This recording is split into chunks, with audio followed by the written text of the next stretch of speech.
Bé, doncs ens hem tancat aquí a l'Ajuntament de Vilanova i la Geltrú, igual que a molts altres ajuntaments del país. Els regidors i les regidores de les candidatures d'Unitat Popular i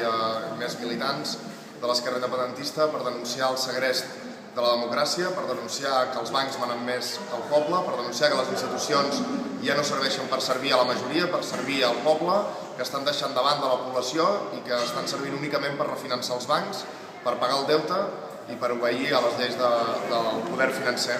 I contra tot això entenem que ho hem d'explicar clarament a la població, que no es pensin que és una crisi més, que això és una estafa, que ens estan retallant els serveis públics, que estan acomiadant treballadors i treballadores, que no s'està arribant a totes les famílies, que no s'està solucionant el problema dels desnonaments, que els ajuntaments no estan servint en absolut per posar solució a cap dels problemes que ara mateix té plantejats la societat i en canvi està servint només per engreixar els bancs i els seus comptes corrents. I per tant, amb aquesta acció ens sumem a la vaga general per donar-hi suport,